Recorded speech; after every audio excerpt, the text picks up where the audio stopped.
മംഗളൂരുവിൽ വൻ മയക്കുമരുന്ന് വേട്ട 37.87 കിലോ MDMA-യുമായി ദക്ഷിണാഫ്രിക്കൻ വനിതകൾ പിടിയിലായി. 75 കോടിയിലേറെ രൂപയുടെ MDMA ആണ് പിടികൂടിയിരിക്കുന്നത്. പിടിയിലായ രാജ്യത്ത് മുഴുവൻ മയക്കുമരുന്ന് വിതരണം ചെയ്യുന്ന സംഘം സാരംഗ് നൽകും വിവരങ്ങൾ. സാരംഗ്, വൻ വേട്ടയാണ്.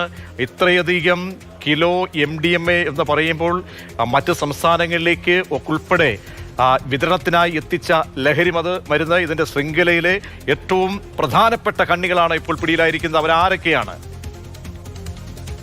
രജീഷ്, മംഗളൂരുവിലെ വിവിധ കേന്ദ്രങ്ങളിലായി പലതവണയായി പിടികൂടിയ ലഹരി വിൽപ്പനക്കാരിൽ നിന്നാണ് മംഗളൂരു ഈസ്റ്റ് പോലീസിന് ബാംഗ്ലൂര് കേന്ദ്രീകരിച്ച് പ്രവർത്തിക്കുന്ന അന്താരാഷ്ട്ര ലഹരിക്കടത്ത് സംഘത്തെക്കുറിച്ചുള്ള വിവരം ലഭിക്കുന്നത്.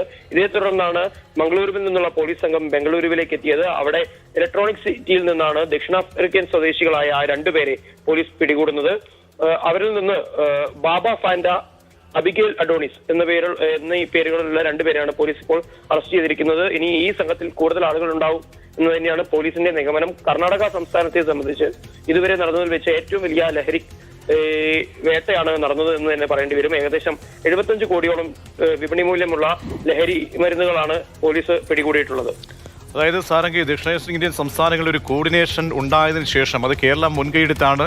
ADGP മനോജ് എബ്രഹാമിന്റെ ഈ നേതൃത്വത്തിലാണ് ഇത്തരത്തിലുള്ള ഒരു കോർഡിനേഷനൊക്കെ ഉണ്ടായത്. അപ്പോൾ ആ കോർഡിനേഷൻ രൂപീകരിച്ചത് വഴി അതിന്റെ കൂടി ഗുണങ്ങൾ എന്ന അർത്ഥത്തിൽ ഈ ഒരു കമ്മ്യൂണിക്കേഷൻ വഴിയൊക്കെ ഇത്തരം ശൃംഖലകൾ, അതായത് വൻ ശൃംഖലയാണ് പിടികൂടുന്നത്. ആ നിലയ്ക്കൊക്കെയുള്ള ഒരു വിലയിരുത്തലിലേക്ക് പോയാൽ ഇത് ലഹരിക്കടത്തിന്റെ ഒരു പൊതുരീതി അനുസരിച്ച് കർണാടക സംസ്ഥാനത്തേക്ക് പ്രധാനമായും ലഹരി വരുന്ന ഒരു വഴി കൂടിയാണ് ഇപ്പോൾ തുറന്നു കാട്ടപ്പെടുന്നത്.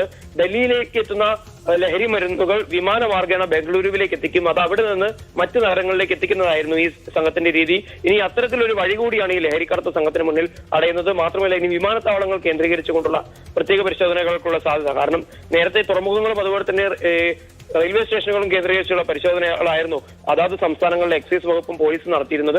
ഇനി അത് വിമാനത്താവളങ്ങളിലേക്ക് കൂടി വ്യാപിക്കേണ്ടിയിരിക്കുന്നു എന്നൊരു സൂചന കൂടി ഈ ഒരു സംഭവം മുന്നിൽ വെച്ച് തരുന്നുണ്ട്. രജീഷ്, ശരി. സാരംഗാണ് വിവരങ്ങൾ. 37.87 കിലോ എന്ന് പറയുമ്പോൾ വലിയ ഒരു വേട്ടയാണ്, ലഹരി വേട്ടയാണ്. രാജ്യത്തിന്റെ വിവിധ ഭാഗങ്ങളിലേക്ക് വിൽപ്പനയ്ക്കായി എത്തിച്ച ലഹരി മരുന്നാണ് പിടികൂടിയത്. ദക്ഷിണാഫ്രിക്കൻ വനിതകളാണ് ഈ സംഭവത്തിൽ പിടിയിലായിരിക്കുന്നവർ.